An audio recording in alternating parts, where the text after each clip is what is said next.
Good morning, good afternoon, good evening, and good night. Wherever you are and however you are watching or listening, welcome to Fruit Blenders Podcast. On this episode, our main topic and subject is paranoia. Paranoia or paranoid means feeling extremely nervous and worried because you believe other people don't like you or are trying to harm you.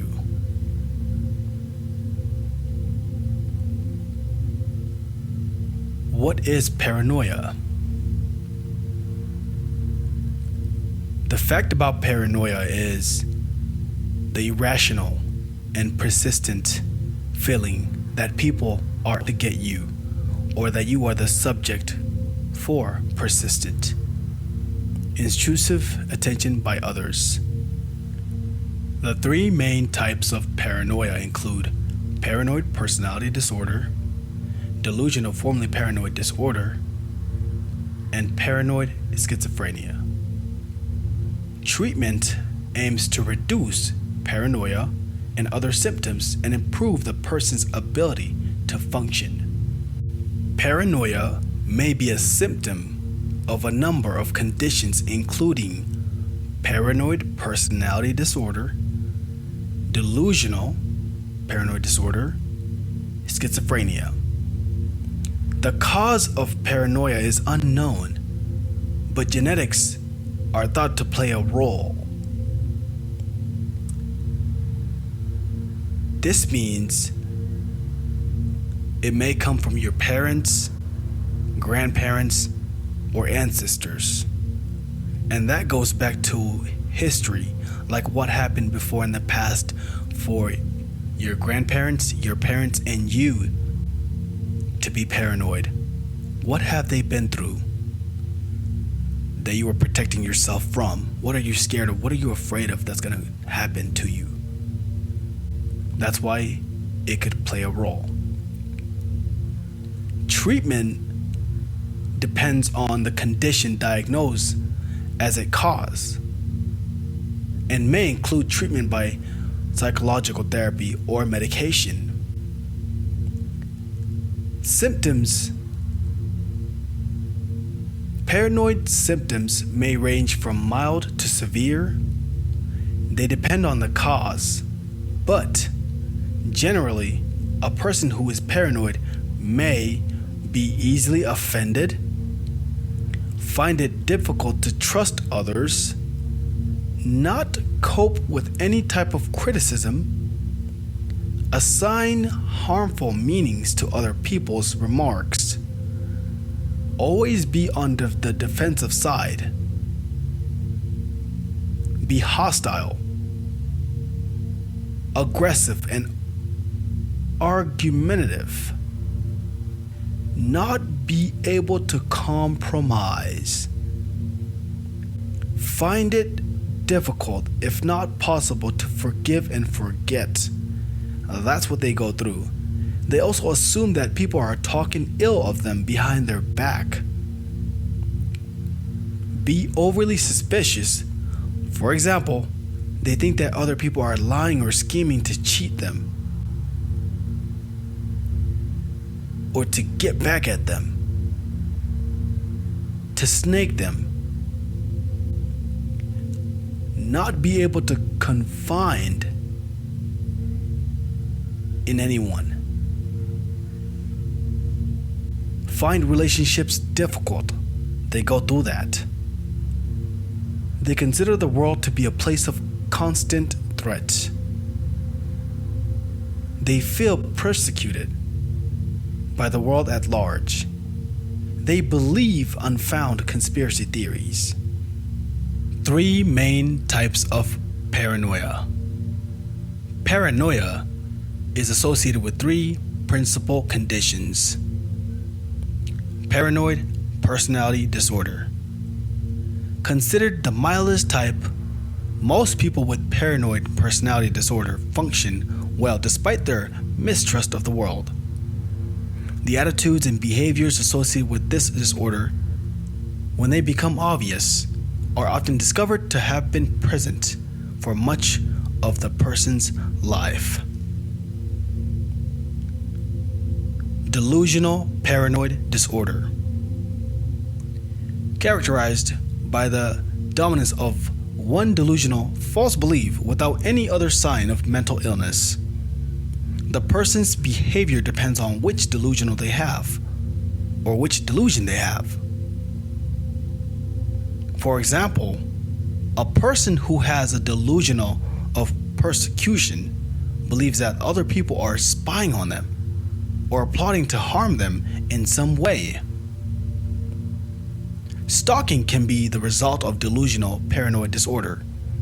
For example, the person believes they are in a relationship with a movie star they have never met. In another case, a person may imagine they have a terrible illness despite repeated reassurance from doctors. Paranoid schizophrenia, considered the most severe type. It is characterized by strange delusions, such as believing that one's thoughts are being broadcast over the radio. Hallucinations, especially bizarre ones, are also common to the condition. A person with paranoid schizophrenia often finds the world confusing and functions poorly without treatment. Causes of paranoia are unclear. The causes of paranoia are unclear and depend on the condition with which it is associated. Theories include genes. Research is scanty and inconclusive. Some studies suggest a genetic link, while others don't. It is also unclear whether genetic predisposition to paranoia, if it exists, is inherited or not.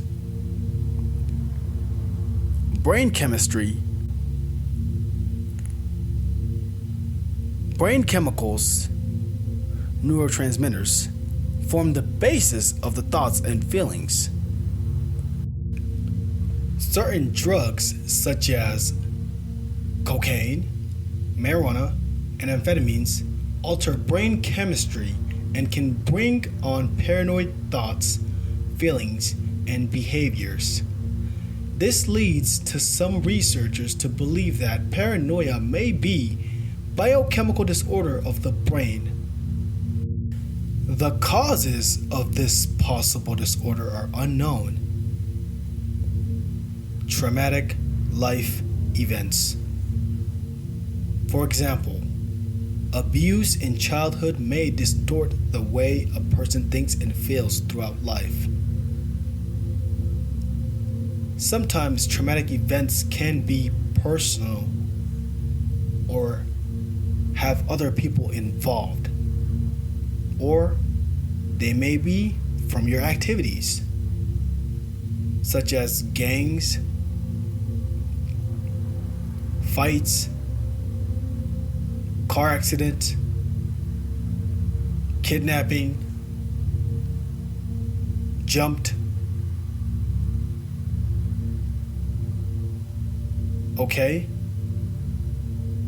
And also bullied. If you're in a gang, you have, what is it called?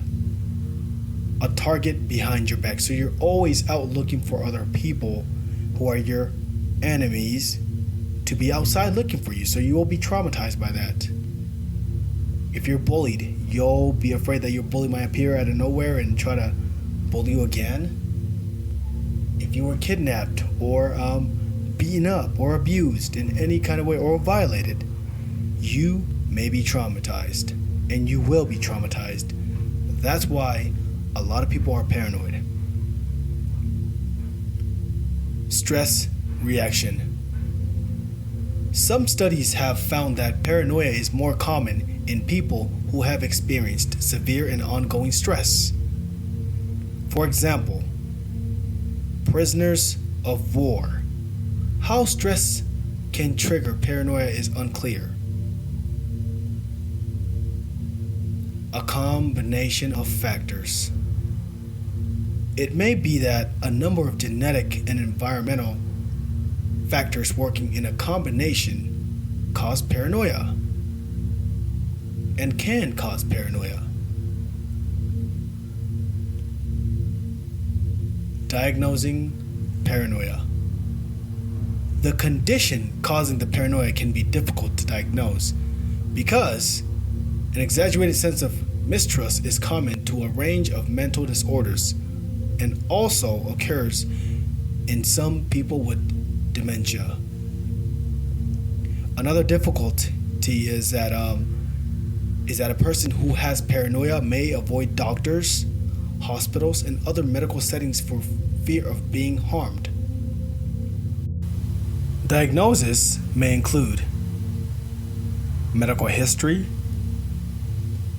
physical examination, assessment of symptoms, psychological tests,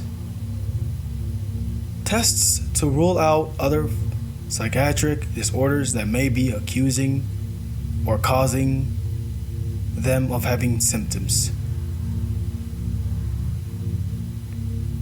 Paranoia treatment. While there is no absolute cure for the conditions that cause paranoia, treatment can help the person cope with their symptoms and live a happier, more productive life. Treatment depends on the type of severity of the condition, but may include medications, anti-anxiety drugs, or antipsychotic drugs can ease some of the symptoms.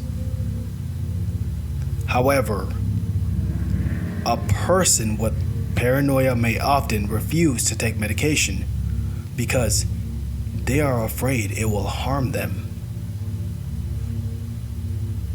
Therapy. This can help the person cope with their symptoms and may improve their ability to function. However, a person with paranoia is unlikely to talk openly and freely to a therapist, so progress can be extremely slow. Coping skills. Other treatments aim to improve the person's ability to function socially. Options may include relaxation, therapy, techniques to reduce anxiety, and behavior modifications. Hospital admission. In severe cases, the person may need to stay in a hospital until the conditions causing paranoia stabilizes. Where to get help? Go to your doctor, your GP doctor, a psychiatrist, public hospitals, community health center, and the Mental Health Foundation of America, or any other states you live in. For more information about paranoia, how you can treat it, how you can learn about it, there will be a link below. And if you do want to support the podcast, there will be a link down below. You can grab some merchandise, a lot of cool gear, a lot of clothes, t-shirts, hoodies, everything you need. And summertime, we will be dropping a lot of merchandise. If you're a newcomer, thank you for supporting the channel. I really appreciate you for your time and for tuning in. I love you all. Thank you for tuning in and thank you for supporting me. Until next time, I will see you on the next podcast episode. I hope you guys are all enjoying your summer. I hope you're enjoying it with family and friends. I will see you on the next podcast episode. Thank you.